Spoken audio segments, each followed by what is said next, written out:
and he was a code enforcement officer and a water manager, and since that time he's now a water manager and does an outstanding job.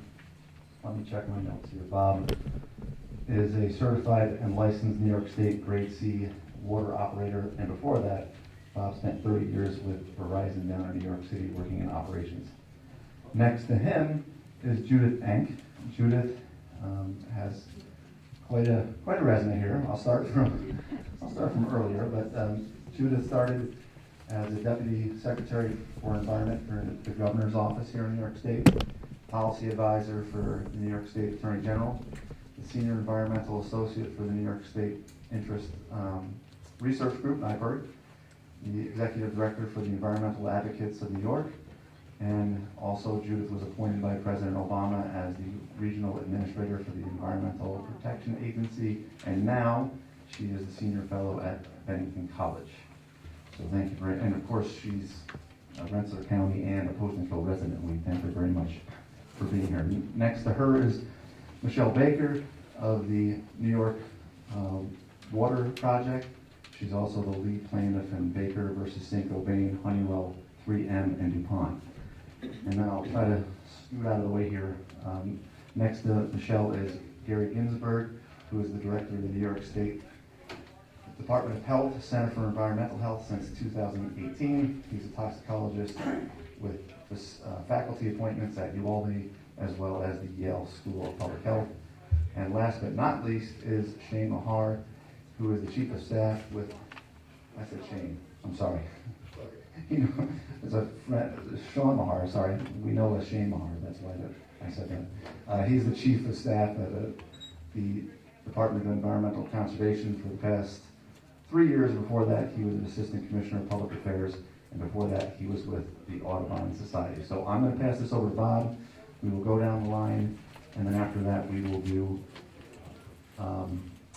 Q&A. Any questions? Okay. Thanks, Eric. Hi, everyone. Let's make believe we're in church. If there's an empty seat next to you, raise your hand. So, a couple people, if you want to come forward. Thanks so much for coming tonight. I did serve as EPA Regional Administrator during the Obama administration, but I think more importantly, I'm here because I'm a 36-year resident of Poestenkill. Our son, went to Algonquin Middle School. I'm curious if he drank PFOA contaminated water when he was a student a while ago. And I'm here because I just really care about public health and protecting the environment. A little bit of history with Hoosick Falls. One day I'm sitting at my desk at the EPA and I get a call from a local Rensselaer County official asking me if EPA had $3 million to give to the village of Hoosick Falls to fix the water problem. I said no, I usually don't have $3 million hanging around my desk. What's the problem? And that was the first time I heard about PFOA contamination in Hoosick Falls, which is a different situation from here. Hoosick Falls had a public water supply serving 3,500 people. We knew the source was the St. Gobain Honeywell factory just a few hundred yards from the wells. A quick lesson on groundwater. Most Americans get their drinking water from the ground, not from surface water like the Tomahawk Reservoir. So when you have PFO in groundwater, you've got a problem. So I dug into this a little bit and I asked, how long did the county and the state agencies know about the contamination in Hoosick Falls? And I was astonished that the answer was 18 months. So I urged, and this just came to light because Michael Hickey, a local resident whose dad sadly died from kidney cancer, wanted the town to test the public water supply. They refused, and so Michael and a local physician did the testing themselves, found high levels, went to the town still wouldn't test. Eventually the state and the county tested and found problems. So I said, why haven't we told the public that they've been drinking contaminated water? And the response was because they've been in negotiations with St. Gobain to provide free bottled water at the supermarket. And I'm like, well, that's nice, but you gotta tell people to stop drinking the water. And I strongly urged the health department to do that, and they didn't. So I did when I was at EPA, and that kind of got the ball rolling. And I have to say that this is just feeling as if Hoosick Falls never happened. Here in Poestenkill, we know that the school was tested. It exceeded 10 parts per trillion, which is the state drinking water standard, much lower than what was found in Hoosick Falls. And that testing happened in January. And then it wasn't until August that private residences were tested, only 10 of them. And most of them, thankfully, came back without PFOA, but 2 of them came back with exceedances. PFOA is a part of a class of chemicals known as PFAS chemicals. They're called forever chemicals because they never biodegrade. And if you drink water with PFOA in it, it will build up in your blood, your kidney, and your liver. It's a fluorine-containing chemical that doesn't degrade in the environment. And you need to understand it moves long distances once it gets into the environment. It can move 10, 20, 30, 40 miles. In 2012, there was a comprehensive study of people living near a PFOA manufacturing facility in Ohio and West Virginia. They had been drinking water containing PFOA for at least a year.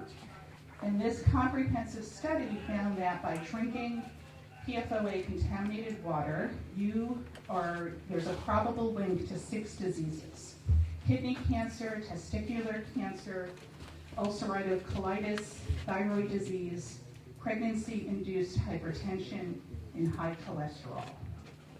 So my concern is we do not know how long PFOA has been in the aquifer.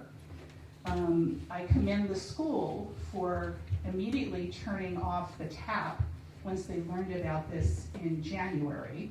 I'm sure this was the last thing they wanted to deal with. But a problem is the gap in timing. So officials knew about this in January, did not start testing residential wells until August. And my understanding is they tested 10 wells, and then another 10 are being tested this week. This is just too slow. There needs to be a sense of urgency here. And so here's what I think needs to happen. The state agencies, the DEC and the health department, seem to be deferring to the county health department. I think the state agencies have to be in the lead because they're far more experienced and have more resources than the county. So I think state DEC and DOH, I'm very happy they're here tonight. I think they need to drive this process. In Hoosick Falls, if you had a private well, eventually the state agreed to test your well at no cost. We need that in Poestenkill. I think it's great that our council member Eric has arranged for reduced cost testing along with Bob, but a lot of people can't afford $350 to get their well tested. I think anyone living in the vicinity of Algonquin School should get free well testing. In Hoosick Falls, if your water exceeded the state standard, the state then came in and installed carbon filtration on your well and maintained it.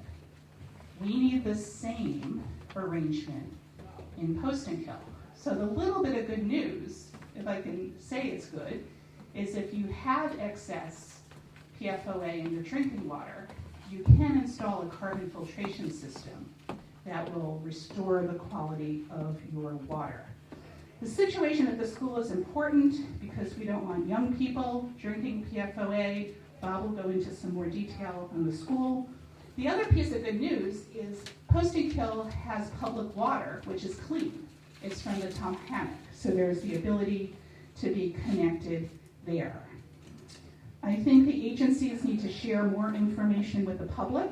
I want them to establish a public website where people can go to one spot, get information, a repository in the library, a repository in the middle school library, because students should learn from this experience. You're going to hear tonight that you shouldn't worry too much because this is just over 10 parts per trillion. But I don't want any PFOA in your drinking water. And New York recently adopted 10 parts per trillion. Michigan, their standard is 9 parts per trillion. Most interestingly, the state of California just proposed, not yet adopted, 0.7 parts per trillion in drinking water. And what happens with environmental rules is over time, as scientists learn more, the levels go down. And so do not be assured by comments that, oh, it's just over 10 parts per trillion. Second, or as part of my fifth point, we need to find the source of the contamination. It is not good enough to test 10 and then another 10 wells. Those drinking water wells are not how you find the source. The DEC and the EPA are very experienced. They don't need to wait. They know that they can drop monitoring wells and you can identify the contours of the plume. That's the underground contamination. What direction is it coming in? And then when you find the source, then you hold the polluter accountable and get them to pay for all the damage caused by this. So I'm concerned that that dropping of the wells and looking for the source has not started. Michelle Baker will talk about the experience in Hoosick Falls. What we have learned is that if people don't come out like you have tonight and unite as a community, it just kind of is a low priority. So I think this is just the beginning. I think citizens need to organize, educate yourselves. Don't believe me if you don't want to. Go and do your own research, and you will see that these forever chemicals are a serious health risk. And what we learned from Hoosick Falls is we need our tax dollars in these agencies to inject a sense of urgency and to get people moving faster. So I'll leave it at that and introduce Bob Brunet with the Town of Poestenkill. Thank you, Rita. I have a habit of talking an hour, so 10 minutes is kind of limited. What I'm going to do, I put on your seat several sheets. My objective right now is to inform you of the involved agencies, what their responsibilities are, and then bring you up to speed of where we are most recently.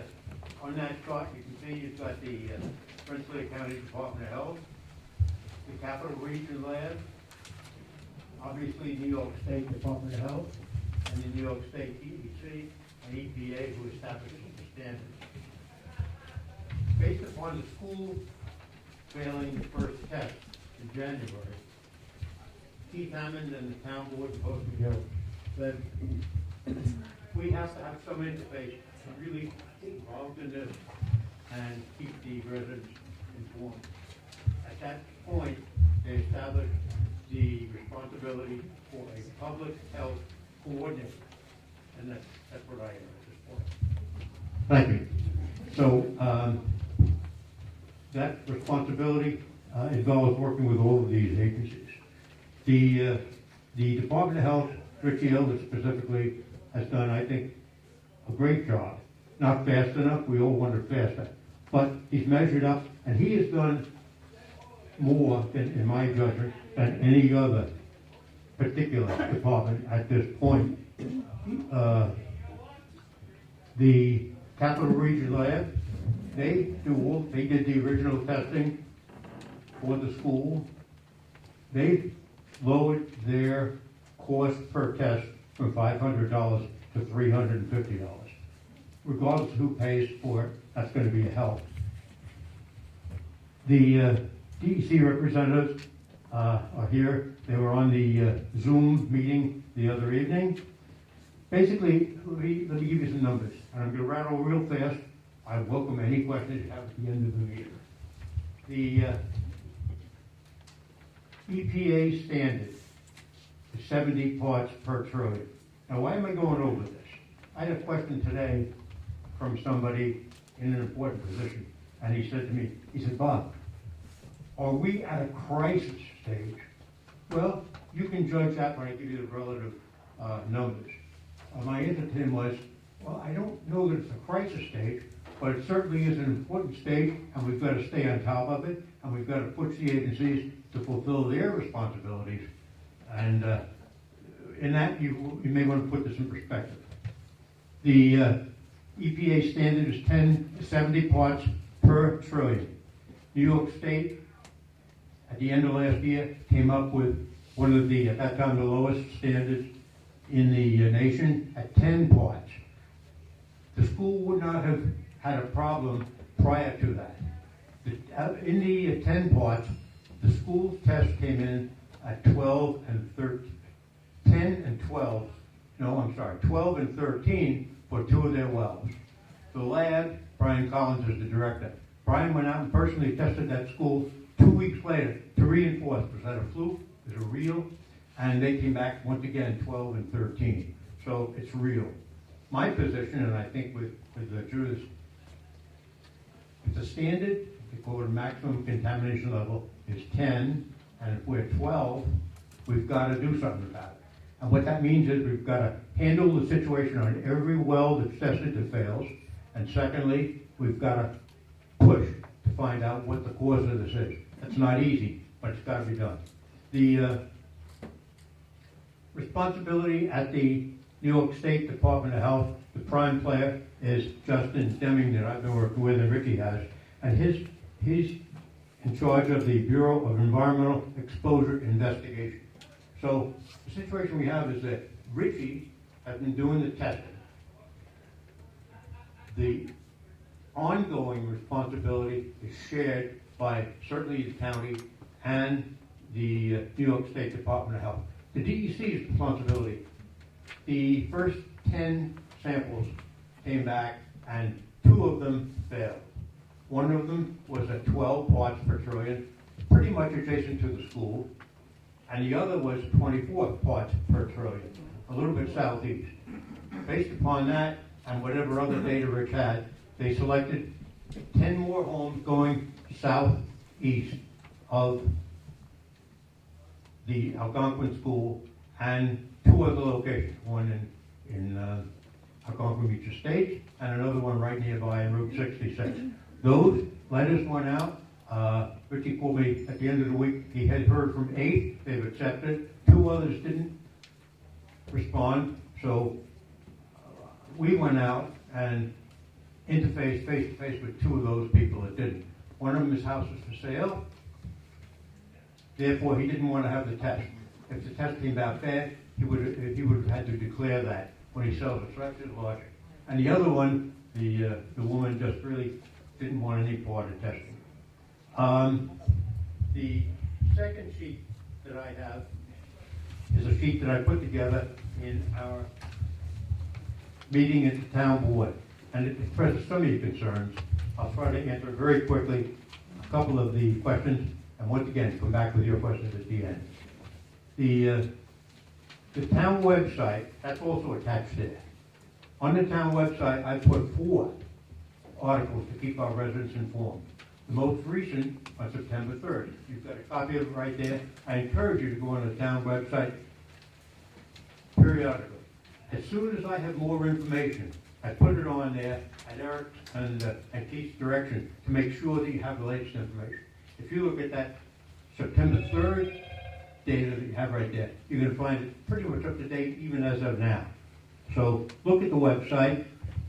The articles, in my judgment, in the Albany Times Union, and I've seen 4 of them, I think they're pretty accurate all the way. Some other publications have inaccurate information, and I'll leave that to you. Under the problems, I cited information to the public. You can be sure of one thing. The town board, Keith, is on top of this and keeping you informed. I welcome any questions in that regard. Secondly, there is no decision yet. Now let me tell you what I mean by that. And you're going to hear me briefly talk about short-term solution and long-term solution. The short-term solution is the DEC has gone out to those 2 homes They provided water. They are installing GACs. I talked to the installer for the DEC, and they're on top of that. That takes care of today's problem. It's not going to take, my opinion, and I think Judith would back me on this. I know she will. It's not going to take care of the long-term problem. Let me explain why. Right now, the 10 limit applies only to a handful of PFOA OSs, basically about 16. There are 5,000 different PFOA OSs that are known. I attend weekly meetings with the working committee from the EPA and other organizations that are involved, so I'm on top of what they're. Bottom line, before the end of the year, you're going to see more MCLs, maximum contamination levels, come on more substances. To just handle the GAC today, in my opinion, is a short-term approach, but it's not going to serve you well. I've said that to the school on the conference calls we've had. In addition to that, we have standards that are coming down the road for 1,4-dioxin. GACs will not filter out dioxin. Long Island has installed over $10 million, was the number I heard, of UV treatment plants for Suffolk County Water Authority. That UV will handle the dioxin. My point is this: you go out and you handle a GAC, and please do that. But if you think you're going to walk away from that, 12 months from now, you're going to go back and say, oh, where do I turn now? And your answer is? Your answer is you're going to turn right back to the alternative that's available now. Specifically, these problems are caused by wells. Troy gets all water. I have no problems with all water, municipal water. Why? Because it's purchased from Troy, pumped through Brunswick, and that water is from the surface water of the reservoir.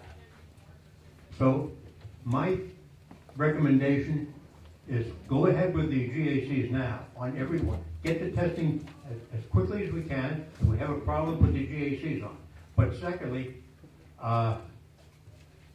look connected to our water from Troy. I've done all sorts of elevation calculations, mileage calculations, fully feasible, can be done. There's money out there, so those decisions have to be made. I'm over my limit already. Any questions you have at the end, please at the end of the meeting, just ask.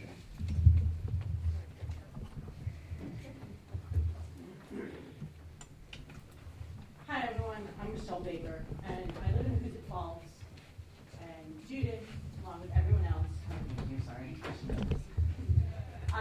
our water is contaminated back 2014, 2015. All I heard in Hoosick Falls was the municipal water was contaminated, the village water was contaminated, the 3,500 homes in the village were contaminated. I live 2 miles away from the village with a private well. And my water tested positive for PFOA. My water tested high for PFOA. Not crazy high, but I ain't drinking that shit high. Bob's talking about numbers. 3 houses were tested over here. 2 homes were tested over here. In Hoosick Falls, thanks to DEC and DOH, we've probably had hundreds, maybe thousands. I think there's 1,800 private wells. 800 of them have these GAC systems. If I'm wrong, Sean's going to correct me on the numbers because I'm terrible with numbers. We get our water tested. My water is tested every 90 days. Now, I will tell you, I was just writing notes over here. You could see me and Judith going back and forth. We haven't seen each other in a while, obviously, and have only talked basically via email. My water started at a very high level of PFOA. And like Bob said, the school's level went down. My level's gone down too. My level changes constantly. I was just looking at my last report, all the chemicals they test for and everything. Every time I get email, it's like, what's the number going to be today? Let's open it and see. It's kind of like a game show. And this is not a joke. I came here tonight, Judith had asked me to come, and I have to be really honest. When everything started here in Hoosick Falls, this sucks the lifeblood out of you. This is your family. I'm sorry, I have an eye injury, so it's really hard for me to see. This is your family. These are your pets. These are your friends. These are your neighbors. These are the kids at school. And you know how Hoosick Falls got on the radar? Our kids at our high school held a news conference and called out former Governor Andrew M. Cuomo. They let him have it. And I see a couple members of the media here who know the power of press conferences done by children. So if you want to get your message out, this is kind of why I'm here today, to kind of guide, help, get folks interested. Because right now in this room, I don't know, 100 people? That's a great group of people. Your work starts tonight. Your work started when this PFOA was detected back in August, January. Now tomorrow, there's going to be 90 people. The day after, there's going to be 80, 60, 70. Just like PFOA, your number's going to change. In the back of the room are some outstanding young people from Environmental Advocates New York and Earth Justice. These are local advocacy groups. They're all waving back there. I'm sorry, I can't see you. Rob, Liz, Don was back there. Yep, sorry, I can't see. They will be extremely helpful in your fight. And I hate to use the word fight, but you're in for a hell of a fight. We do have a new administration in New York State, and I am extremely pleased with that. And I'll be very frank with you. Bye, Andy. Bye, Dr. Zucker. I'm not going to miss either one of you one bit. Because Howard Zucker and Andrew Cuomo allowed the people of Hoosick Falls to drink contaminated water for 18 months. I used to give a little old lady a ride to the town meetings about the water. She fucking died. I went to pick her up one night, and her sister came out. And she said, I'm sorry, she passed. And you see my hand shaking. Sorry. What I want you to do is find groups of people. Find folks. Maybe your well's not contaminated today. Maybe your well is. You don't know about yours tomorrow. This moves like a tornado. These plumes, and there's so much technical to learn, and there's so many tests, and so many different things. It could be you today, not you tomorrow. Where I live, my house, I have a PFOA limit of about 70. The young family across the street has a limit of 34. The little family over here has 13. It has a lot to do with your well depth and things like that. I mean, I'm not an expert, I'm not a scientist. But what could be a problem over here might not be there. Find people that are willing to work together. We all have one of these. Social media is so powerful. You can talk to each other on Facebook. You can stay informed. You can find groups like ours, New York Water Project. We formed probably, I don't know, sometime around 2016. It was a group of angry moms and dads and kids, and everyone got together and talked about what we were going to do to get ourselves clean water, because nobody was getting clean water for us. Write op-eds to the Times Union. The Times Union is very good to us. Very good. They understand, they want everyone to have clean drinking water, as I'm sure so does DOH and DEC. But how we get it is the problem. This talk of 10 homes being tested, that's nonsense. Every home with a private well should be tested. And I'm sorry, you shouldn't be paying for it either. We got plenty of money in this state. Okay? $300, I don't care if we're in a pandemic, I don't care if we're not. $350 ain't chump change. No one should have to pay for this. I don't pay for this. We have an agreement, Saint-Gobain, Honeywell, DuPont, 3M, I call them the toxic terrorists who polluted our water. Have your local meetings. I know this is really difficult with COVID, who knows what's going to happen. Get on Zoom, start phone trees, get on WhatsApp, Twitter. I don't care what one you use, please. All I can ask is I watched Hoosick Falls go from packed armories of hundreds and hundreds, maybe 1,000 people, down to a handful of the same people doing the same work over and over again. So work on that. Work on your government. What happened in Hoosick Falls was a goddamn tragedy. A chemical company, 2 chemical companies, Honeywell, Saint-Gobain, polluted the groundwater, polluted the air, polluted whatever. When we found out that this was going on, it should have been cleaned up immediately. We are sitting here today, it is Monday, September 27th. I still don't have clean water. Neither does the village. We use a GAC system. Bob's talked about the GAC multiple times. Granulated activated carbon. I have these 2 big tanks that take up probably about as much room as this table. In my basement, I have a sediment bucket, I have a UV light, I have an alarm that Sean knows has gone off. It just reverberates through the entire house. There's special lighting. And we have contractors that come into our home every 90 days to test to make sure my water is safe. To be very honest, I don't drink it. We still, to this day, all of our water is bottled. We buy all of our water bottled. If I was sitting out there in your seats, I wouldn't be drinking this water either. I'm sorry, I don't agree with it. Some people are gonna say, we talked about the EPA, the 70 parts per trillion, you heard Bob mention the New York State, the 10 parts per trillion.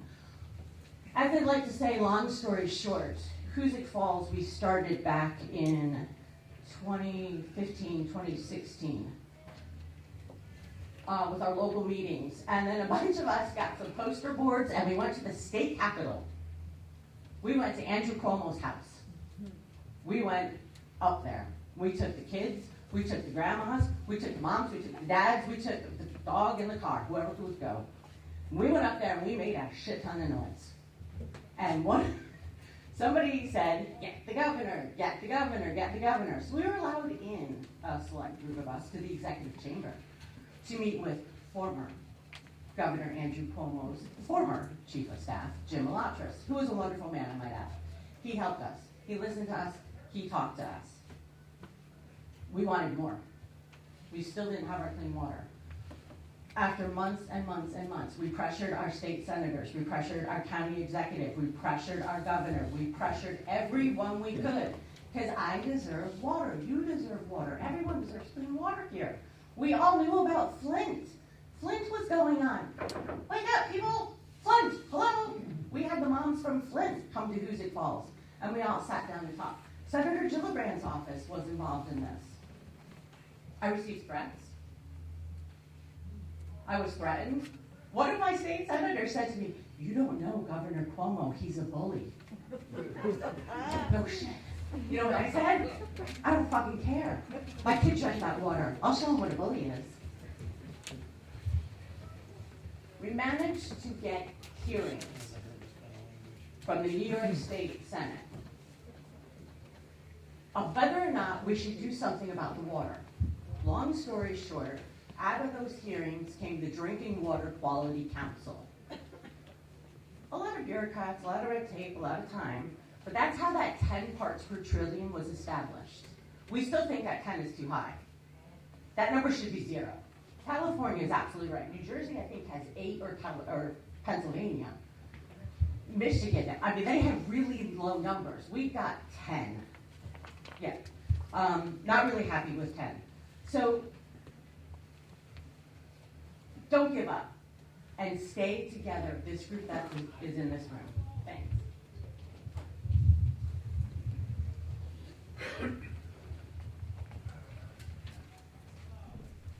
I'll just stand back a bit. Again, this is Gary Ginsberg, New York State Department of Health. Try to maximize social distancing. So it is great to be here. Thank you, Eric, for inviting our agency.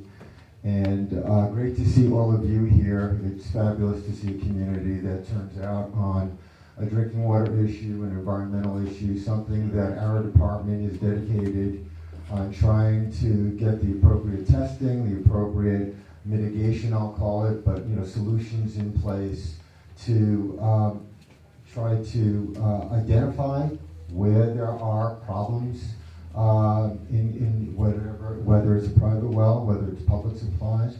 We regulate my department. I direct the Center for Environmental Health, and we regulate public water supplies. We don't have any regulatory authority over private wells, but we try to work with local interests, with DEC, on helping people to understand whether there might be a vulnerability in their community, what can be done locally to try to get some testing, and our MCLs, as they have been referred to, of 10 parts per trillion for PFOA and 10 parts per trillion for PFOS, apply to public water supplies. We have regulatory authority to make sure that they comply with those numbers. They test quarterly starting last fall. Now we're in our second or third round of testing for most of the supplies. And the Algonquin Middle School, when their test results came in January, that was part of their routine testing. So one of the great stories is that the MCLs are working. We would not know about the results at Algonquin. We wouldn't know about the 10 wells that have been tested or another 10 wells that are being tested this week if the MCLs didn't pass. And so we thank all the advocates and support we've gotten from communities to help make that occur, and we're rolling it out statewide. Large, intermediate, smaller supplies in all sorts of communities, all sorts of different supplies are getting their drinking water tested for these contaminants, which would not have happened otherwise. So I think that's a success story. The fact that we found it at Algonquin when we did, and that preventive, mitigative steps were taken right away. Again, when we know that there's an exposure that merits avoidance, we certainly advocate and try to help make that happen, and it did happen here. And by the way, the Drinking Water Quality Council was just mentioned by Michelle. While we have an assembled group, I don't want to digress, but we do have a scheduled meeting of that august group for October 5th in the afternoon, I believe at 1:30, so next Tuesday. Invite everyone to Zoom in. It is a remote-only meeting. We certainly love to have our meetings in public, but we are the health department. This is still the pandemic. We are trying to do our best and have a lot of public interface on our processes, and the council will take up some of the issues that have been brought here tonight in terms of additional PFAS compounds, additional other types of emerging contaminants, as we call them. So back to the local situation. DOH came to the first meeting last Tuesday in support of Rensselaer County's efforts, and we've been working with Rensselaer County pretty closely now on this issue to help come up with a strategic approach to private well sampling.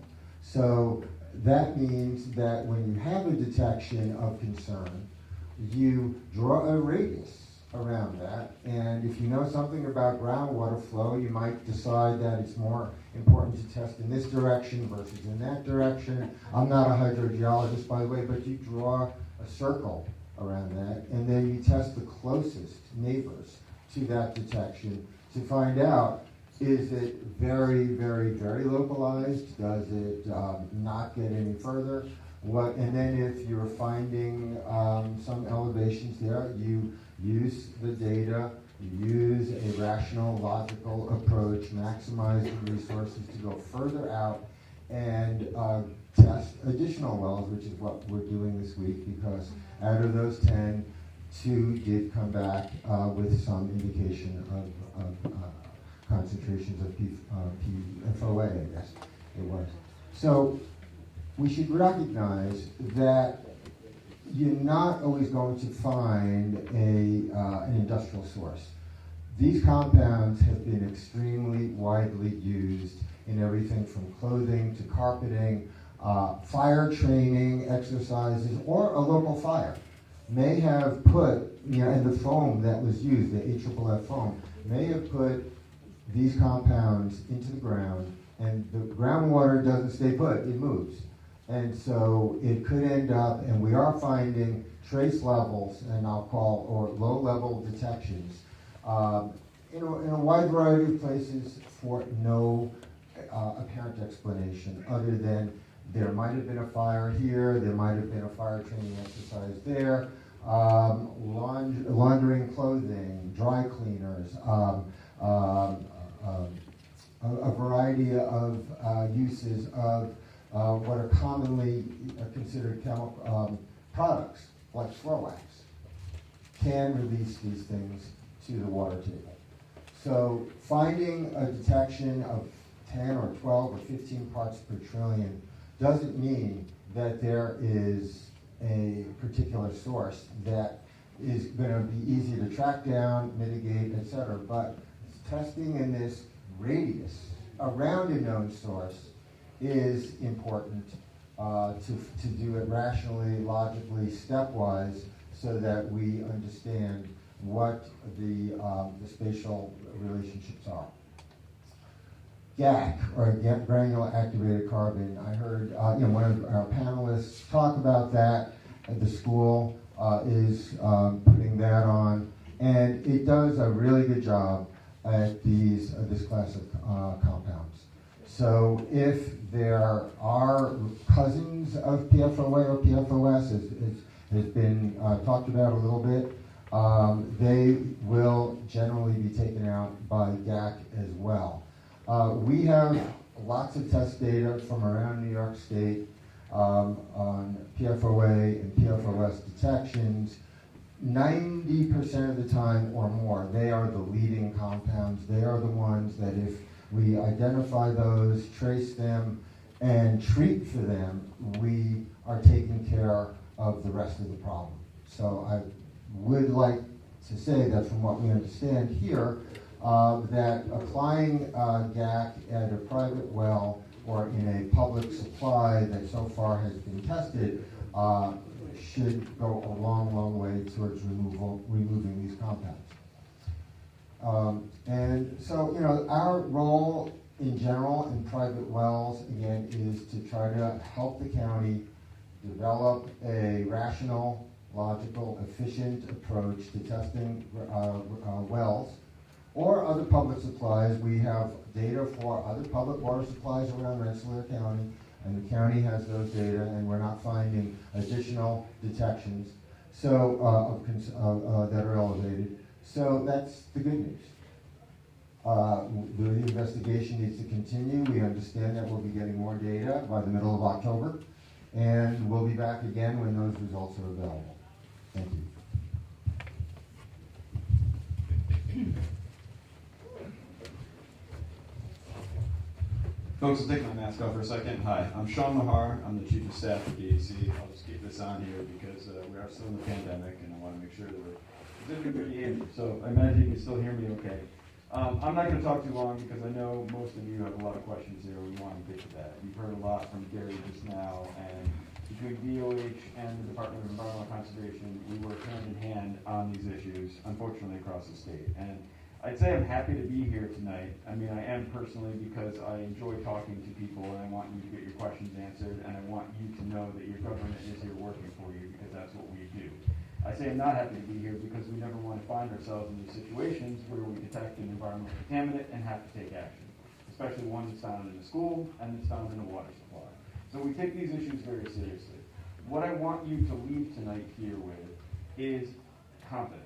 I want you to have some confidence in the state of New York, the experts that are working for our agencies here day in and day out on these issues, and truthfully have become some of the foremost experts in the country on this issue. They work day in and day out across the state analyzing the data that we get from well tests similar to yours and make informed science-based decisions on where to act and how to act responsibly, and that is exactly what we're doing here right now. We don't want to be having to do this here, but we're here and we're doing it. And the first step in that process is to get together with all levels of government. So we have a very strong relationship with the county because that's where you need to start. Your county government is doing great work here, and we need to stay coordinated with them on the state level. We need to bring the scientific expertise that we have and that we've gained to the local understanding that the county health department has. And then we need to work with local governments, as we're doing here tonight, and starting these conversations. This is how we approach this. Now, I've heard notions of, going too slow or need to go fast. What we're doing is actually using the science to go right. As Gary said, we have an approach that we've developed across the state to do this, where you look at radiuses, you find where the contamination level is going, you trace it from there. That's the right scientific approach to take. It's methodical, it's based on the leading science that we've generated, and it's fundamental to ensuring that you're protected. And that is the way we have to go as the state of New York, especially if we do find a contamination source. Because you have to effectively hold the polluter accountable if there is an identifiable source. But as Gary said, based on our understanding of these contaminants, they are very ubiquitous. Ubiquitous meaning they are found in a wide range of consumer products, have been used for a long period of time. Sometimes when you find them in the environment, it's not surprising to us now that you find trace and low-level detections because they were used so widely. We get very concerned when we see those levels getting higher and higher, and we can identify a definitive plume, similar to what we uncovered and found in Hoosick Falls.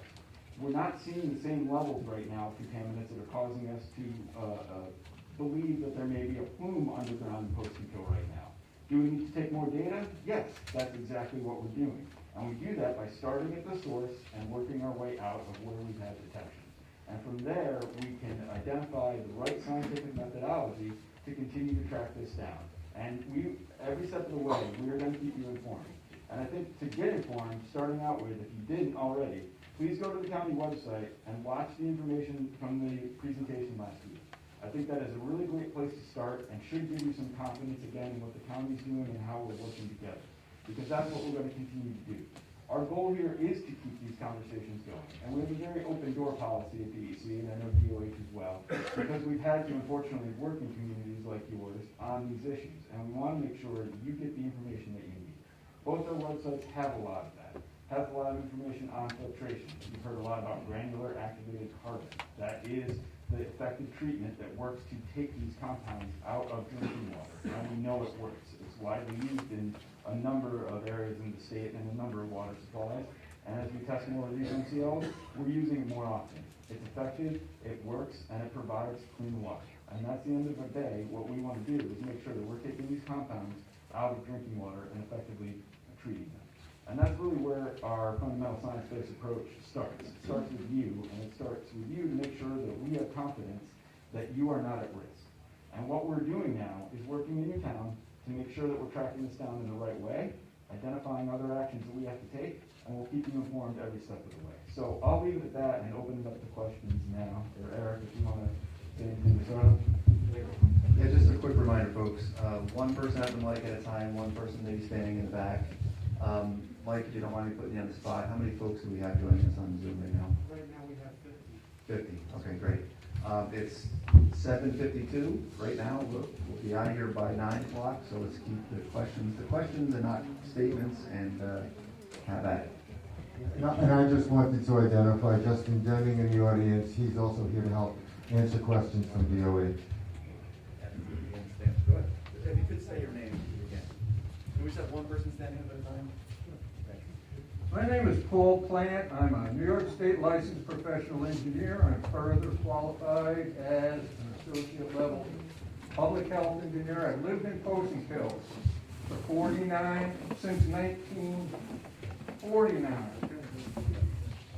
And I'm very well aware of the groundwater problems in this town, where they came from, how they manifested. I'd like to say that I found one comment very insulting, that this is a problem caused by groundwater wells. No, it's a problem caused by people who were supposed to keep the Class A resource, which is groundwater, clean. Did not happen. I'm very well aware of what happened up in Hoosick Falls. Very well aware.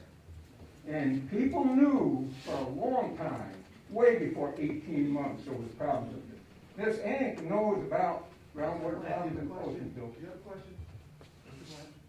I do have a question. Huh? Can we get to your question? Then we get to the question. Why were we lied to? Why were we told on the town website that this ain't a problem? Why were we told that? Why is Rich Elder quoted in the Times-Union just recently saying we're not looking for the source? Those two questions. Why were we lied to? Same lies they got up in Hoosick Falls. Oh, it's okay, people. In fact, it'll probably make your system non-stick so that you'll have better digestion. Why were... Who's next? You asked your two questions. I didn't get an answer. Well, you haven't finished talking. Let him answer. Thank you very much. Go ahead. Answer the question. So I'll just say from the city standpoint, I mean, no one has lied to you. I think we've been very transparent with the data that we've collected. The town website lies to us, not you. Mr. Plan, you said that in memorandum, you said it in advertising, and you're wrong. Specifically, if you look at the town website, I I did. wrote it, please listen. What it says is, this, when the state puts out an MCL, they put out an advisory. And it says that right in the website. Those 4 items are quoted from that state letter, word for word. And the Times-Union just said the other day, this is a health hazard. So we got conflicting, why do we... So now the Times-Union is in contest with New York State Department of Health? No, you. You just said that you were lied to. I am telling you, you are absolutely wrong. You're not lied to. That's a quote from New York State. I've got it in writing. So please retract your statement. No, I won't, Mr. Brunet. Will not. Well, there's other people. I'm that done. have questions. Thank you. People. Next.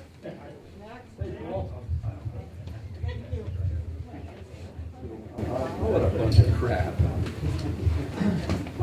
Wow, I gotta follow that.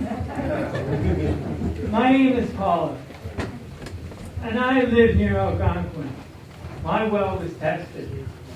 My well had PFOA, PFOF, and PFOH in it. It's below drinking water standards. What's going to be done for those people who are tested to have levels below drinking water standards to make sure that it remains below drinking water standards?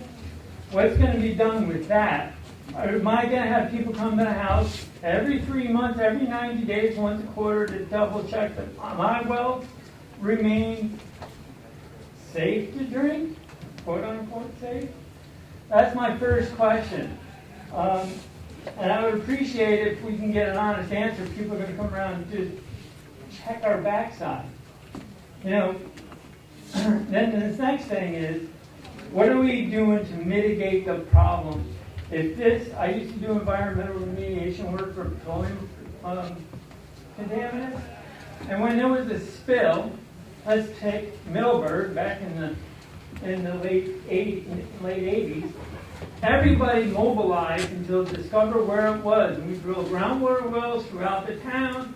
We tried to come up with a area of influence where the plume was, and we went after it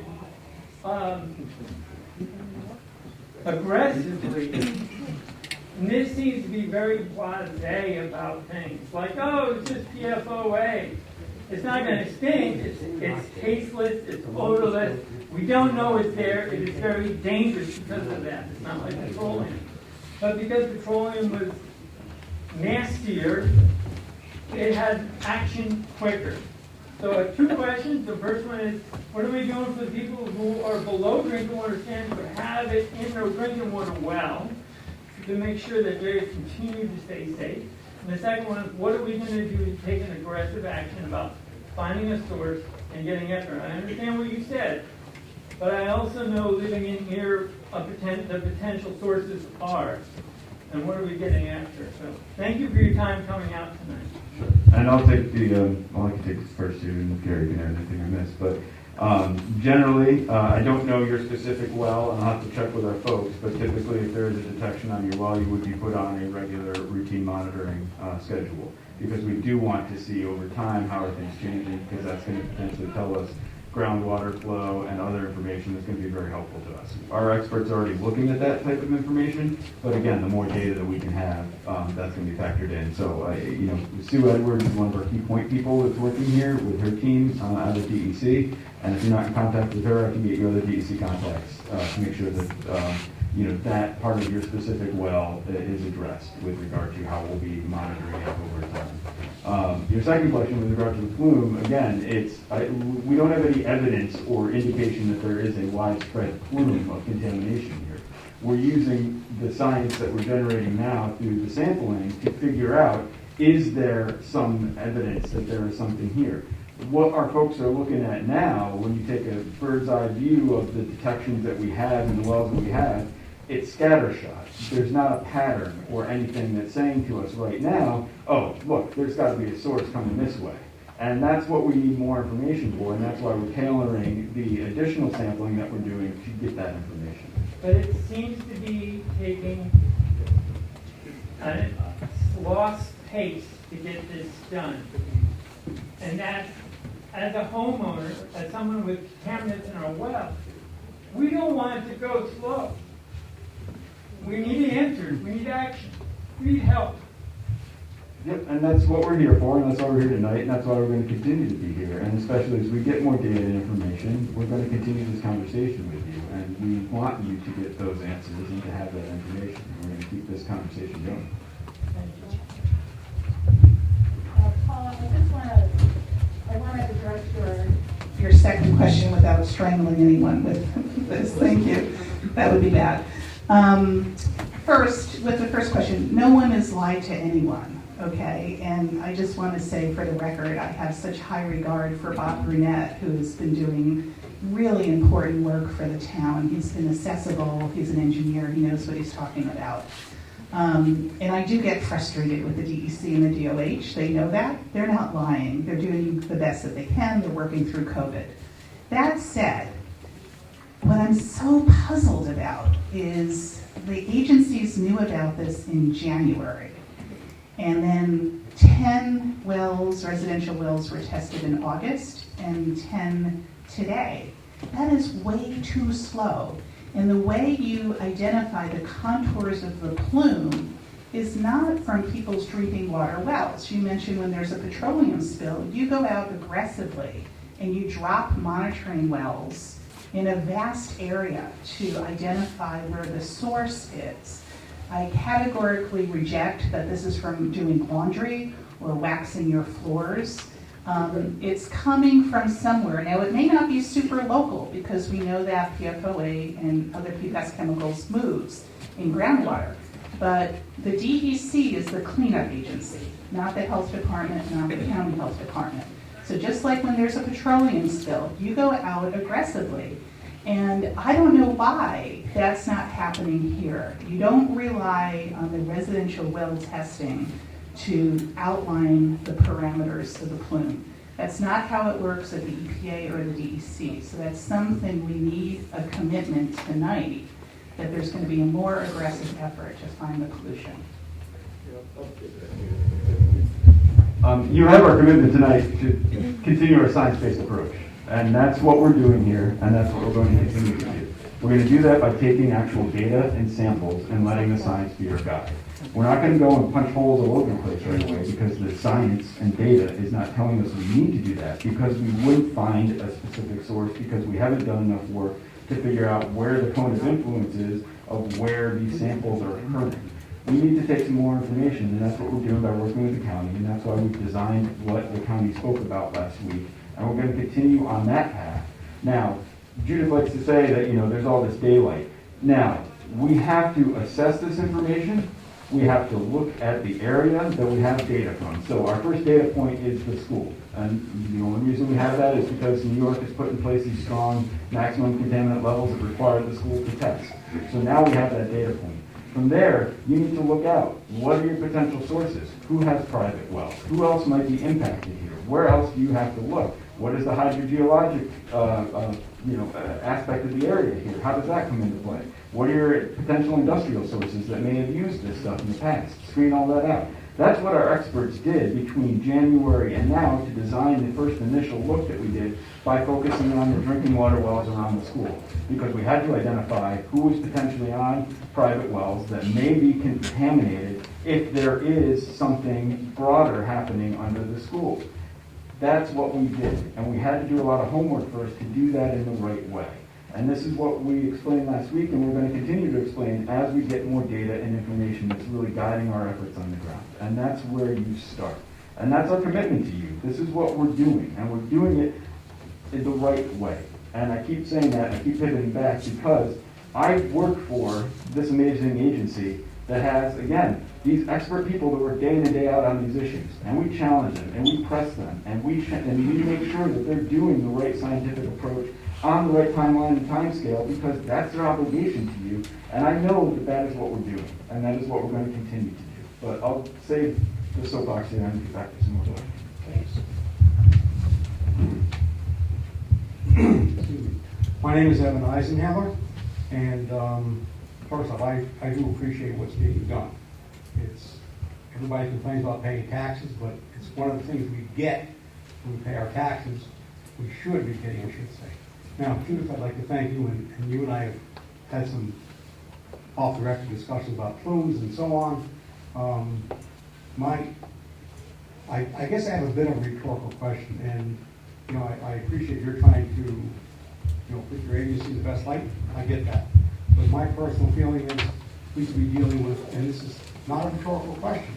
I'll throw it out as a question. We could be dealing with the edge, the leading edge of a larger plume. We could be dealing with the body of the plume itself, in which case, yeah, maybe it's not so bad. But if the former, then we're going to be expecting more. Water travels, plumes travel, and so on. This could be the leading edge, it could be the body of it, it could be the trailing edge. But nonetheless, we haven't identified a source. The school is not a source that we know of, or maybe it is, but it still would only be the first indicated, which was in January. So yes, there is a lot more work to do. I'm curious as to the science of using home wells where they're conveniently located, where a home was built, but not putting down a monitoring wells or test wells.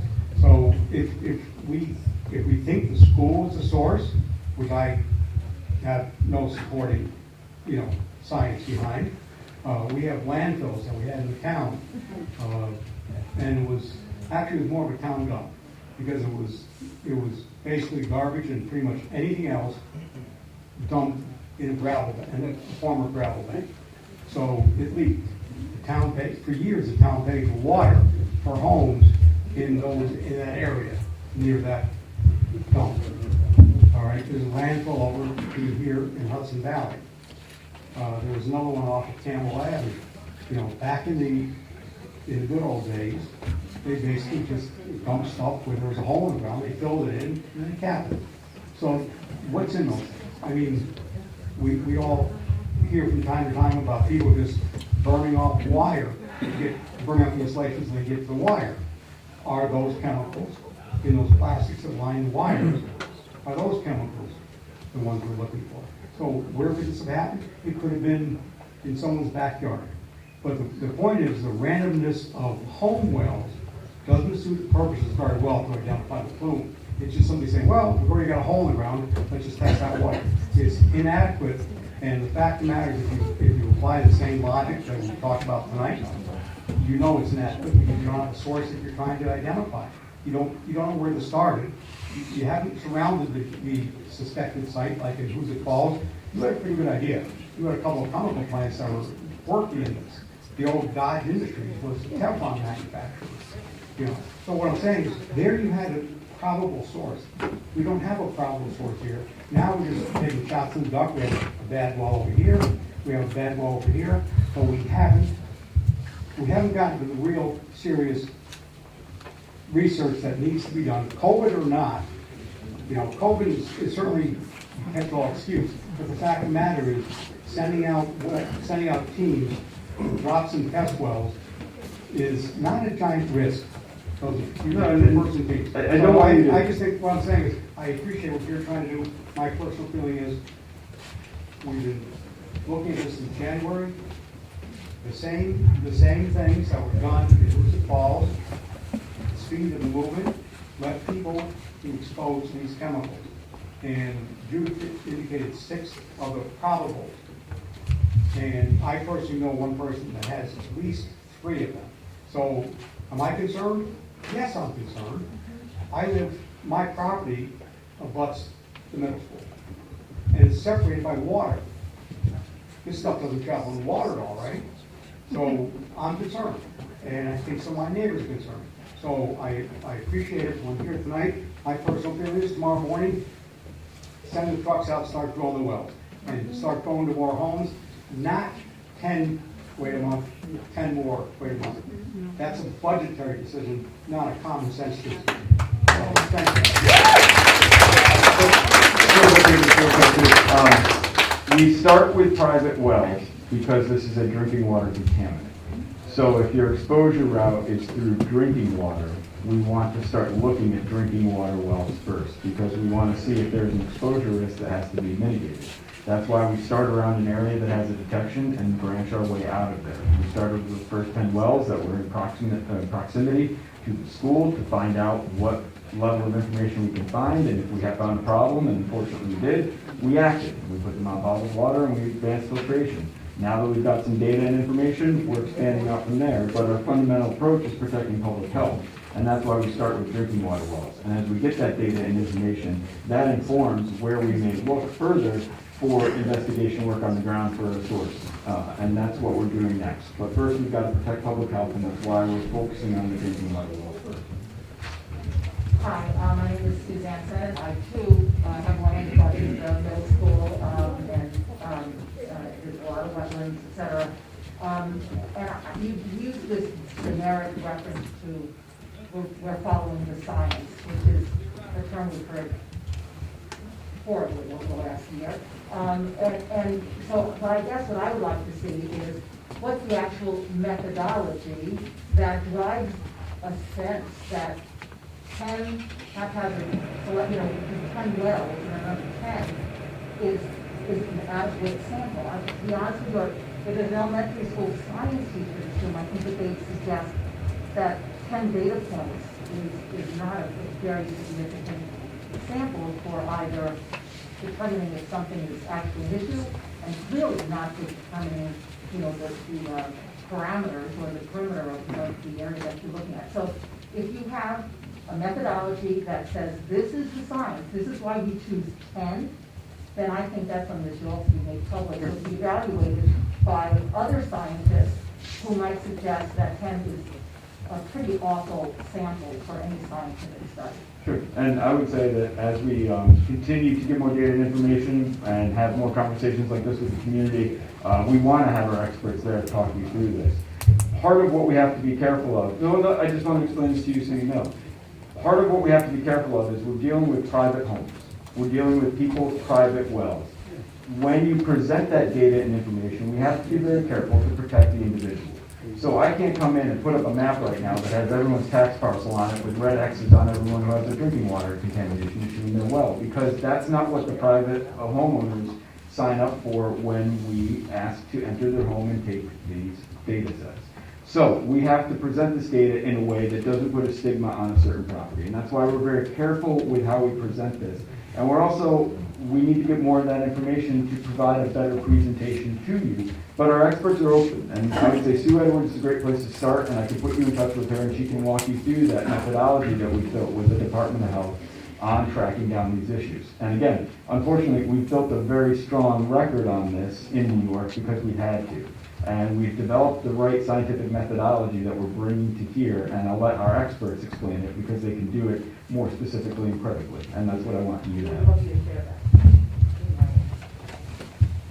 Yeah, and I'll just say there's nothing magic about the number 10. That's not pre-designed in any way. It is, though, looking at maps, looking at well locations relative to the school, and identifying those on the map that are the closest, and of course, trying to be aware of other industrial sources that might be identified that all put into the thought process. Anyway, Justin, would you like to come over? I know Justin Deming. He was at he's from our Bureau of Environmental Exposure Investigation. Was at Tuesday's meeting. Has been working very closely with the county on the design. Justin. Thanks, Gary. I'll just add a little bit of perspective on something that we've done so far, the county's done so far. So we are fortunate to have a number of private wells which surround the school that have similar depths. So Rich Elder has looked at the aquifer, he's looked at the well depths, and they're not a great surrogate for monitoring wells, but they do tell us whether there's a plume nearby. And so far, was mentioned earlier, 7 of the wells that were tested did not show any detections for PFAS. No, that's incorrect. No, so there's 7 that There's did. 2 that are exceed drinking water. There are others that are below drinking water standards that still have PFOA in the water. Correct. So 10 wells were tested, 7 showed no PFAS, no detections. 2 of them were above the MCL. 1 was very similar to the school and also very close to the school, not surprising. The other was in the opposite direction, and the PFAS signature was slightly different. And so it's too early to draw any conclusions at this point, but it tells us there might be a slightly different source. There's a carpet cleaning place nearby, there's a transfer facility. We have seen schools across New York State that have had a floor wax problem. The floor wax went into the leach field, and that caused an issue. So we're hesitant to draw conclusions at this point. We do have further non-detects out from there. So at this point, as Sean mentioned, there's no indication that there's a widespread plume. But as we work out, the next 10 will help to fill in those gaps. And as we mentioned, we'd like to come back when we have more solid conclusions and present those data more clearly. There used to be a car wash. Hold on, guys. We gotta let folks ask questions. Yeah. And just an appeal, if any members of the public know about fires, know about any particular events where foam may have been used. Again, the signature here is not quite the foam signature, but sometimes those chemicals may appear in the way they move, could be contributing. So, feel free to let the county, Rich Elder, et cetera, know if you're aware of something that might have happened in this area. I'd like to comment on that. The county, Rick Elder, and I have had a procedure where I've had many people, there's Evan amongst the group, probably 9 different locations that have been given to me, everything from somebody talks about the car wash, the transfer station, and many other locations. Every one of those I give to Richie Elder, who shares it with the DEC and New York State. So any more that you come up with, and I realize some of these are just, I've had people say, look, this one was 40 years ago, but that's okay. If you have something that has, in your opinion, some legitimacy, call me. I will take that information, as I have with the other inputs that I've had, probably about 8 so far, and give them to Richie, who shares them with those. So that's going into the occasion. I just want to mention 3 quick things. One is, I guess I would take this very comprehensive, slow, methodical, scientific process more seriously if the state or the county had tested the landfill, which is very close to the school, unlined. In the town of Saugerties, their municipal landfill was found to have PFOA in it. It was declared a Superfund site. So there are some obvious places where the testing could have happened in February, because this was learned in January. I'm going to go out on the limb and say it's not the floor wax from the school, so don't hold back. We have places. Yeah. We've done sampling and testing of floor wax products that contain perfluorinated compounds, which are the marker chemicals, as Justin was saying, in some of these schools, where you look at what was in the product and look at what's in the groundwater and draw the correlation. So tell us how you're coming up. Because the levels are where they're at, and I don't think there was some mad midnight dumping of floor wax happening at the middle school. People are responsible there, the janitorial staff, the management at the school. I think it's hard to pin it on the floor wax when there's an unlined landfill less than a mile from the school that has not been tested. So we're just asking, if you want to drive down the floor wax question, go ahead, but don't wait at looking at the other potential sources. We're not waiting. Let the people ask their questions. Why are you debating with each other? Right, so let's go to the audience and we'll be quicker with the responses. Thank you. My name is Philip Barak. I'm a resident of Algonquin Estate since 1986. I have some questions rather than statements. One statement I want to make is Bob and I had a good conversation when this first became public, and I appreciate the information you gave me, Bob. But what you said and what Paul Plant said about your statement that wells are the cause, they're not the cause. Okay? I just want to say that. You don't need to respond. But you did say wells are the cause. They are not the cause. Number one. Number two, I want to thank Eric very much for coordinating this, really reaching out to the neighborhood. Did a great job. I also want to thank the county legislators for being here. Is Justin with the county or the state? Where is the county health department tonight? That's a good question, right? They had a Zoom last week. I tried to get into it. I got blocked. And I'm not the only one. That's a problem. They should be here. Their name has been mentioned a dozen or more times tonight, and they're not here. The county legislators are here, and that's great. But the county executive operation, who handles health issues, is not here. Where are they? We're right here. Right here. Health director's right there, and I'm here. Oh, We're at the county. You guys listen all night. should be up front. Okay? My questions. Will the tests that we're doing, others have talked about how many, I agree, totally, a lot more needs to be done. But will the test cover all the 29 PFAs we're aware of? Number one. Number two, when will the tests come back? They're taking too darn long when that happens. That's why we need more. Why can't we do all the homes within 1 mile radius now, immediately? And not charge the homeowner $350. I agree. Okay, hold on. Hold on. So if you have all the questions, and I'll walk away and you can talk. What resource level is going to be committed to find the source? What resource level? Not the science. I get the science. I understand what you're saying.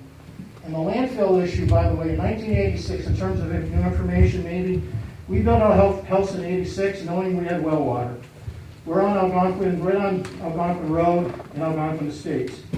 We had a hydrological study done, and the landfill water goes into Troy.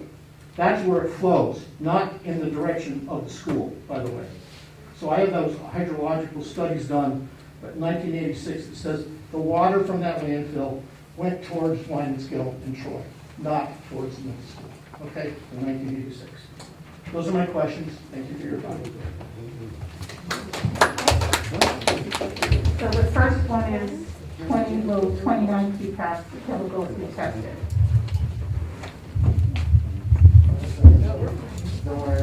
Strain on anyone here.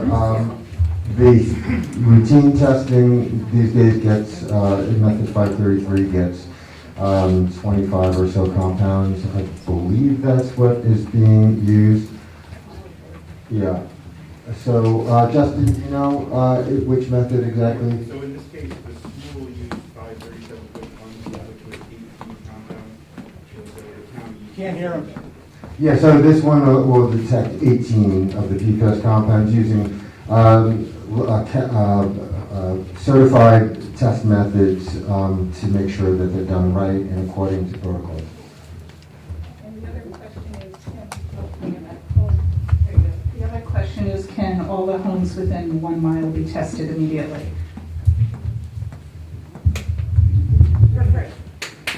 We appreciate the suggestion. We're working with Rensselaer County to look at all the possible, again, the data and the possible approaches to this, but we are using a protocol that every community that has low level, high level, intermediate level PFAS detections, especially where you don't have a clearly identified source, you want to do it systematically to see what pops up. And I would just say, with regard to the question on the landfills and Superfund sites, those are some of the things that we screen first. I actually just emailed my colleagues now to see what the last testing round was done on Poestenkill. So we'll make sure that that information is available to you all based on our understanding. We haven't tested that yet. We are testing 1,800 plus landfills across the state as part of our PFAS work that we're doing across the state to look at them as potential sources. So I know some work may have been done on Poestenkill, and I want to just get the latest on that. But that's part of the screening that we do when we look at a place that has a detection. We look at Superfund sites, we look at landfills, we look at brownfield sites, and we look at potential sources, as Gary said. We cast a wide net to try and figure out, is there a definitive likely smoking gun that leads us to believe that's a source for contamination, and that's what we've done and are continuing to do. Good evening. My name is Stanley Meyer. I live in Algonquin Estates and a couple doors off of Algonquin Beach Road. I have a number of questions, probably some of them for Dr. Ginsberg. What is the current detection level that's being employed for the tests that have been done so far? It's around a part per trillion. Justin, help me out. Is it 1 or 2 parts per trillion? Okay. Yeah, I sort of thought it was like that. The question begged itself because Judith said that California is considering a 0.7 ppt. So maybe at a...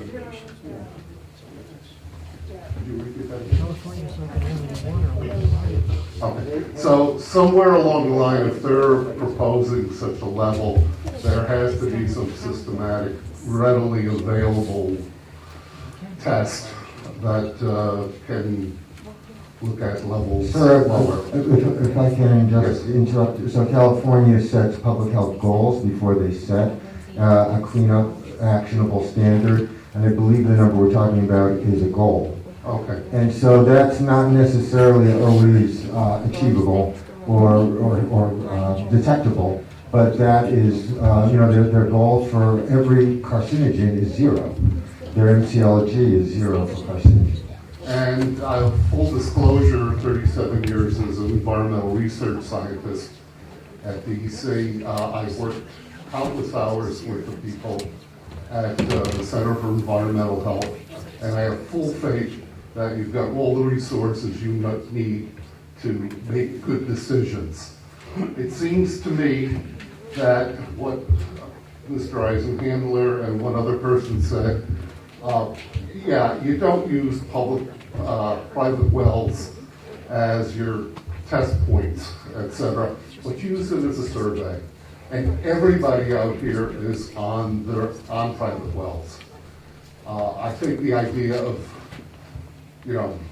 doing every well within a mile or every second well within a mile is a good first thing. Hi, my name is Jennifer Mann. I live in Brunswick. I've been really concerned about this issue since Hoosick Falls. And I've asked my town to do spot testing on wells for the last 3 years, a couple of times. I've been told that there's no need because we don't have a manufacturing source. But from what I've heard tonight, that really has no bearing on the issue, and we really should know the status of our water. So now it's down to me as a private citizen to take this on, and I'm just wondering what you would advise me to do. So my first step is I'm going to call Brian Collins, find out how many tests we need to do to get the price down, and then should I be in contact with one of you for guidance? Am I supposed to get a map of Brunswick and just stab on it a couple of random places and ask those people to test, or how would you advise me to get started on this? Yeah, again, working with the county and working with DOH, feel free, please, to call us. I can talk to you after, with the right people.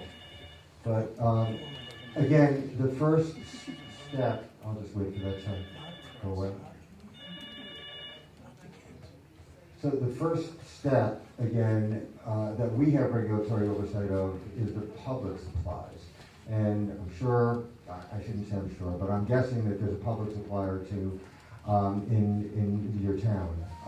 And those data would be either available now or soon to be available, and that's a good starting place. And then, we're happy to help you think through, what the concerns and the questions are. Great, thanks. I'll be in touch then. I want to ask one question. Is there any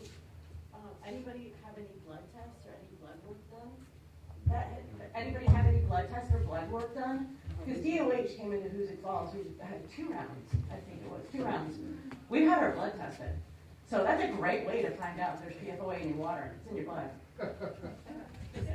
If I may, what do we test for? In a healthcare clinician, what do we look for? What's the test? Are you aware? In terms of the exposure, it would be for these particular compounds, and it's called biomonitoring, and so it's serum. These compounds tend to reside in serum, and easy to detect there if you've got above average or even average exposure. Now, I have some, you'll have some, irregardless of whether you're drinking it from a supply that's tainted or not. Again, because of consumer products, because of food packaging, because there's levels in fish, et cetera, you will get some, you'll have a background level. And so biomonitoring is something that we are doing around New York State in a very systematic, rolled out approach. We're starting on Long Island. Hopefully this fall we should get that up and running. And we'll be going mid-Hudson and then further north in what we are trying to accomplish is representative testing of people's urine, blood, hair. I'm not sure if we're doing hair, for about 40 compounds, including the PFAS compounds.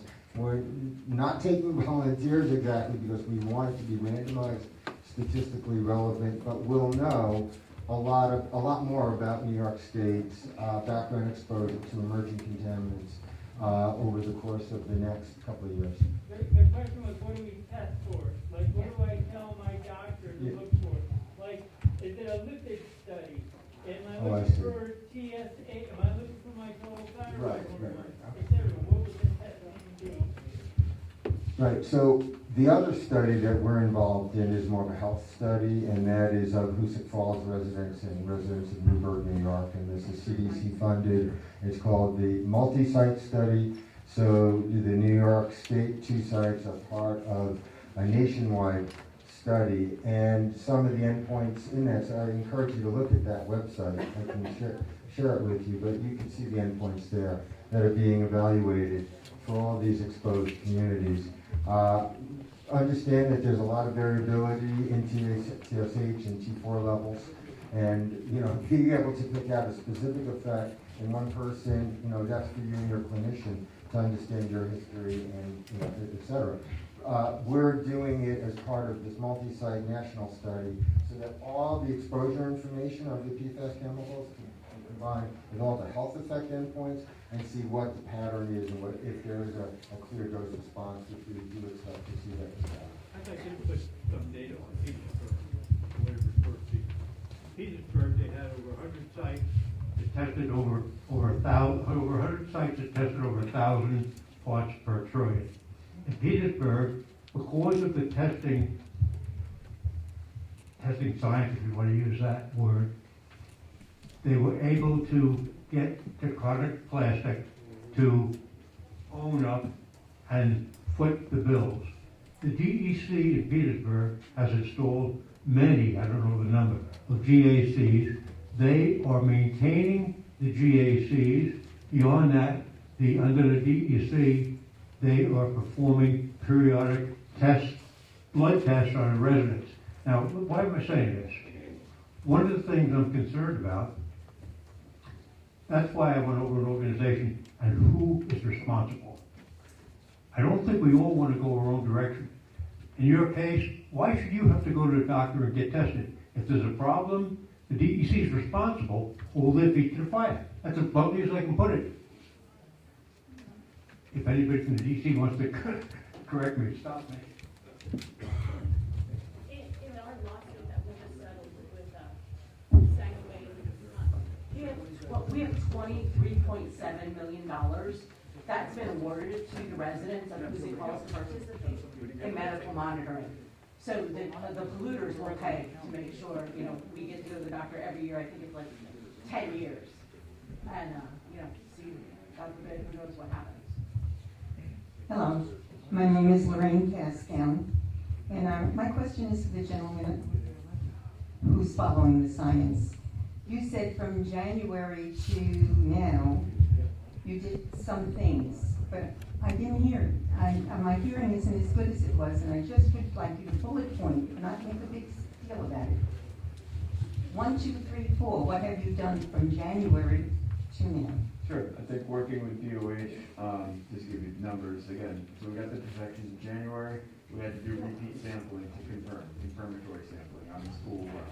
So that was step one, to make sure that. And how long does that take to That would complete? take several weeks to complete. Okay, so now we're up to February. You're mid-February, late February when that data came back. And then from there, we had to work with the Department of Health to identify immediate mitigation steps on the school, because that was where the detection was and we had to act. So And what were those steps? DOH can speak specifically to the conversations that we had with the school about turning off the impacted wells and then looking at water sources for the school in the future. So you can't work multiple things at once, right? No, we do. I think concurrently, You're limited. then our experts then start looking at what is the understanding of the area. That's when we start doing a screen of landfills, Superfund sites, brownfield sites. Okay, but you haven't screened the landfill. Well, that's what I'm looking into right I now. know, we're 9 months into it. What's that? We're 9 months into it. Correct, that's one of the potential sources that we were looking at, and again, those But it took you landfills from are. January to now to do it? Yeah, some of the work, because we also had to look at what the private wells were, again, with this being. But you've only done water- 10 private wells, and the Correct, second we had 10 is to- today. We had to So is the design second that 10 today? analysis, working with the county, to identify the wells that we had to survey first. I would hope you would be able to speed up the process. Thank you.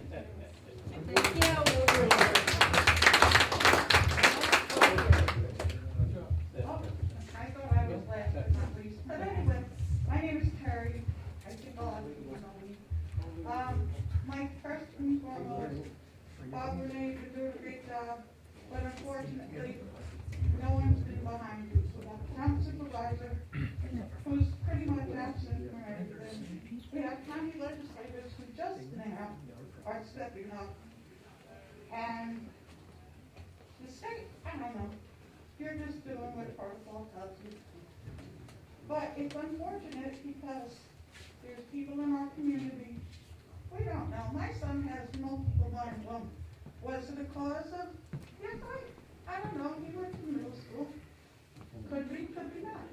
Could have been a firefighter, but the thing is that we can't wait. We can't wait for this to be another love canal. We can't wait for this to be another Hoosick. We don't need every drop of it, but we need action.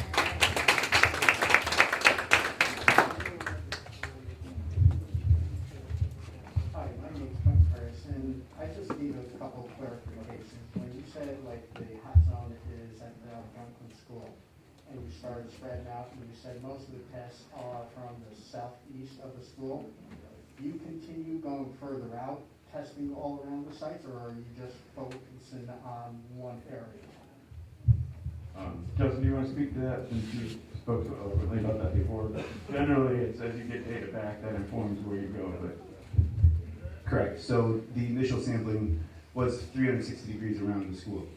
Based on that, we're focusing further to the south and east.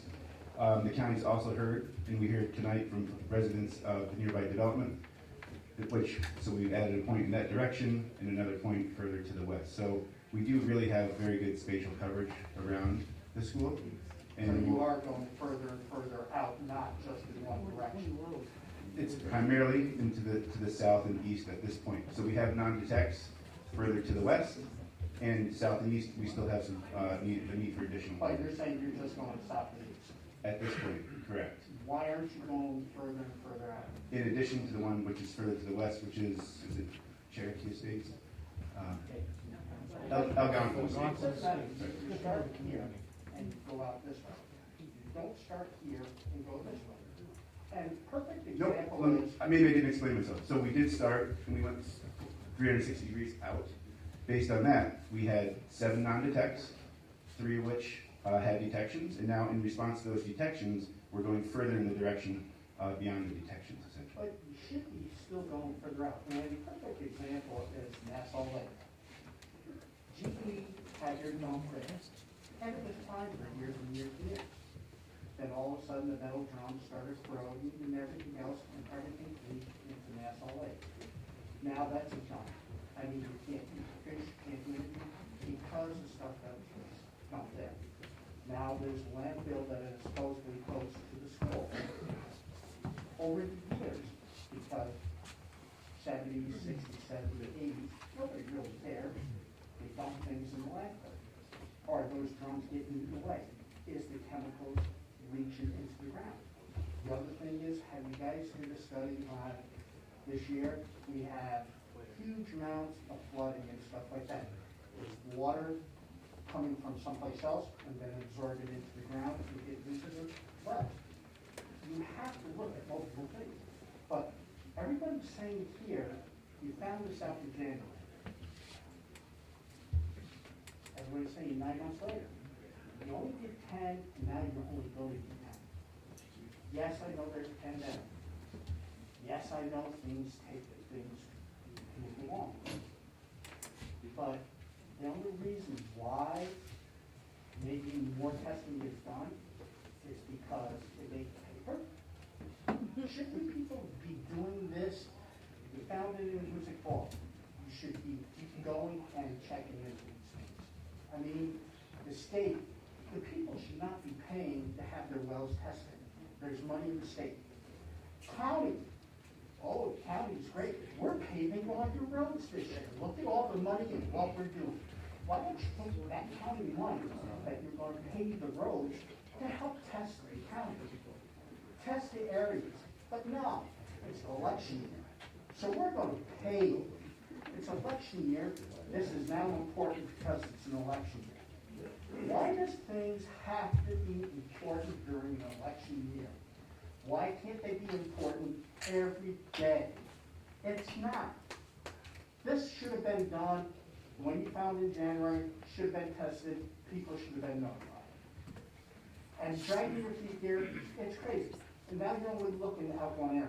You have to go further and further out.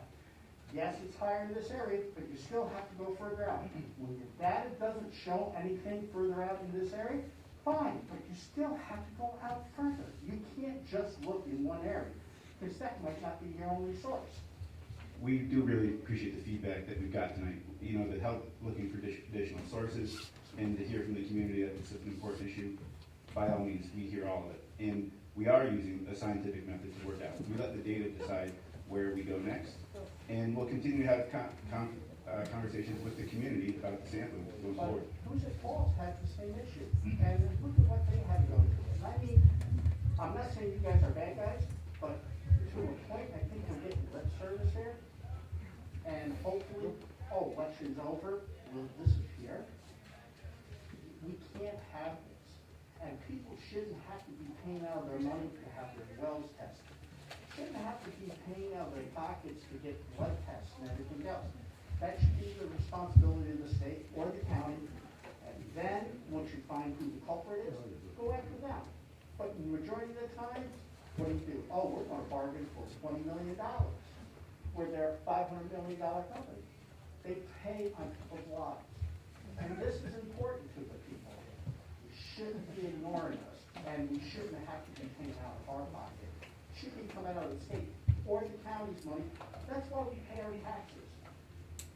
So, first off, no lip service in the state. I hope you don't feel that you're getting lip service, because actually you're getting our attention, and that's what we're here for. And this is going to be part of an ongoing dialogue that we have with you as we continue this effort here. And that's not lip service, that's a commitment to you. That's what we're doing, is we have talked to you about that. Again, to Justin's point about letting data be the guide, it comes back to protecting public health first. And if there is a source of contamination or an identified well with contamination, you want to look nearby that well because likely there may be more. So you focus on that first to follow that data, as Justin was saying, as you look at where else groundwater flow may be in the area, what other wells are in the area, what other potential sources are. And that's all happening simultaneously as we get the data. But we have to protect public health first, which is why we follow the contamination based on the data that we get back. I know, you're saying you're following the data, but the problem is 9 months. It took you such a long time just to get 10.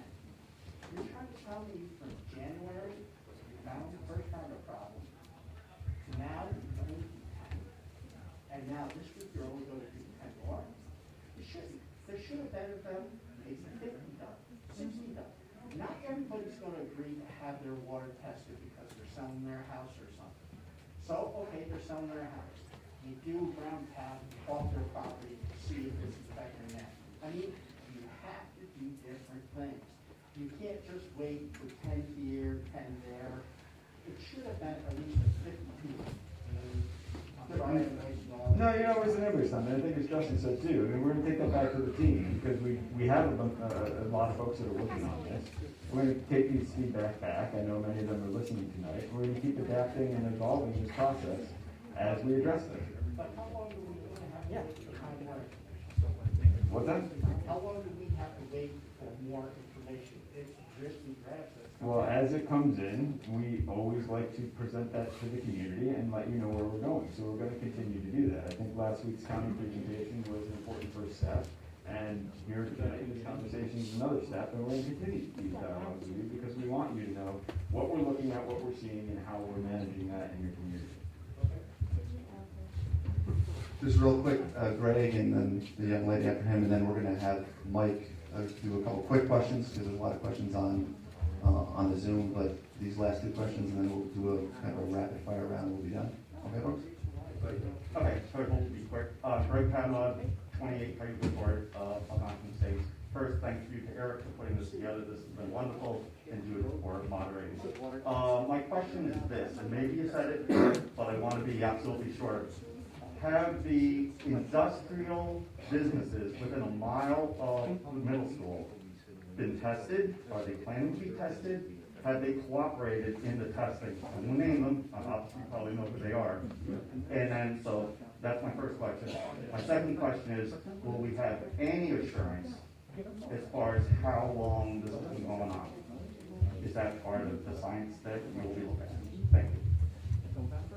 So I do want to just confer with our team about what we've tested or what we've looked at and what we've screened so far based on those industrial sources. Some of that, obviously the information we get from you is important to that, so we always like to have an open dialogue so we can make sure that we're assessing the right sources as well based on what we're looking at. Early on after Hoosick Falls, we did a broad statewide screen of the likely users, stores, and manufacturers of PFAS compounds, predominantly PFOA and PFOS. But that was part of the screening that we employed here to say that any of the industrial facilities around here respond in the affirmative to ever using, storing, and manufacturing these compounds. And that's the first level screen that we do. And then we have to go down a deeper level to see what are the other potential sources. So, you know, as we start developing understanding on like car washes and things like that, we know that there were waxes and other car wash things that used perfluorinated compounds. So we have to really look at what all the potential sources are, and I have to get the team together just to map out what they've looked at and what they've screened so far. So in one of the future conversations we have with you, we can go into that level of detail. Okay, thank you. Good evening. My name is Judith Hank. We lived on Route 66 for 50 years. My husband on the same area for 70 plus.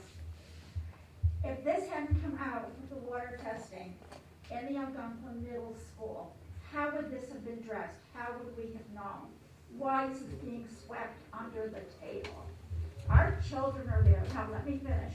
Generations of our children are in that middle school.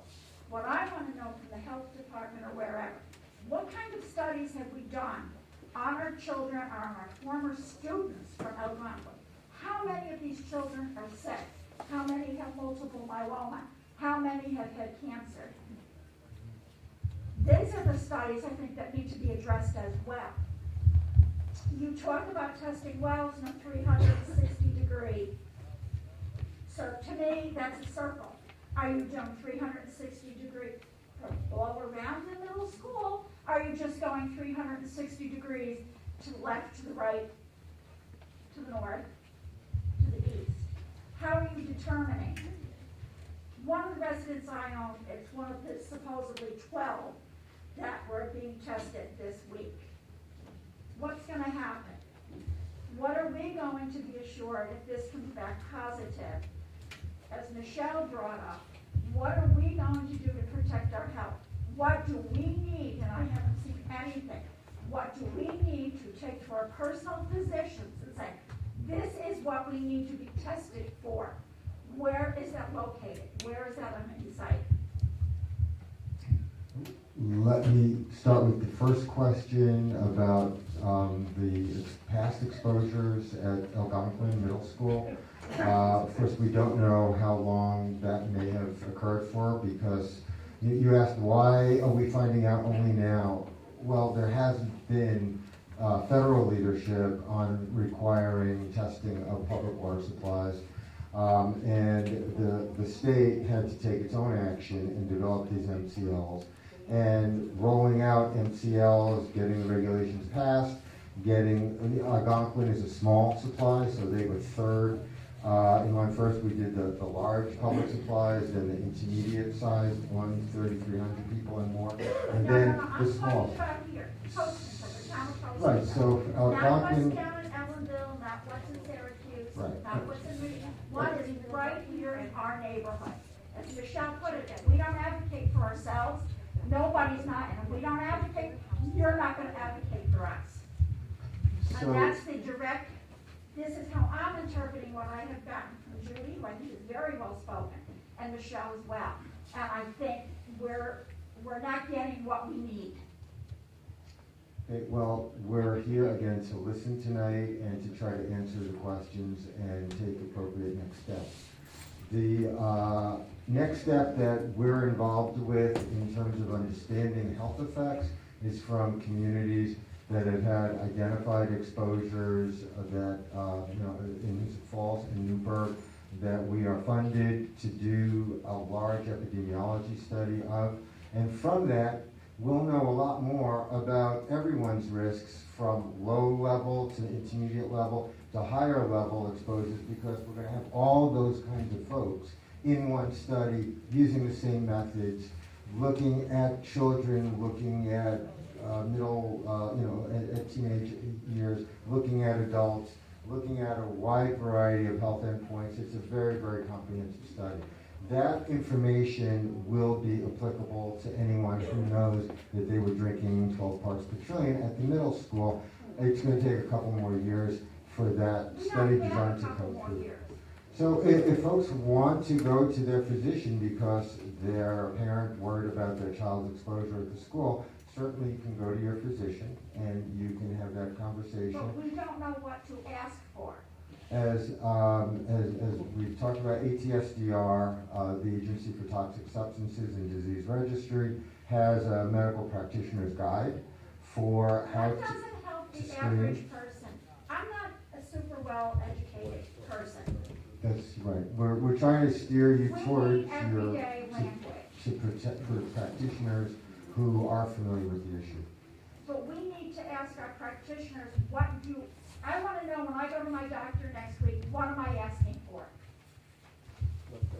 You would start with telling your doctor your concerns and what the exposure, type of exposure, where it occurred, how long it occurred, if you know, whatever you know.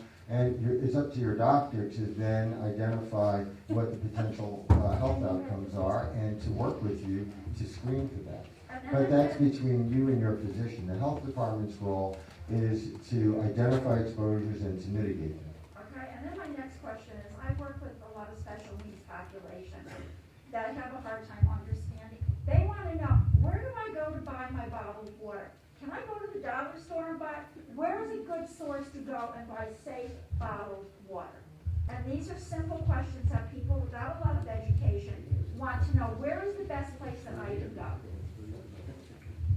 We don't know which store is selling which bottled water at any particular time. I will say that New York State is, I believe, the only state in the country that has a bottled water, if not the only, we're the first to have introduced a bottled water contaminant certification program. So if you want to sell bottled water in New York State, you've got levels of a variety of contaminants. So we do have a certification program. Regarding who's selling what bottled water at any particular time, it needs to be New York State certified. No, I would just say too, there's a lot of information on DOH's website and our website too that is tailored towards those types of questions.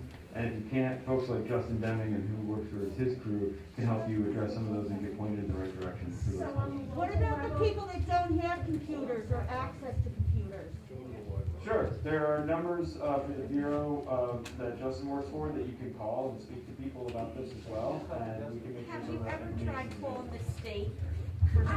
Hold on.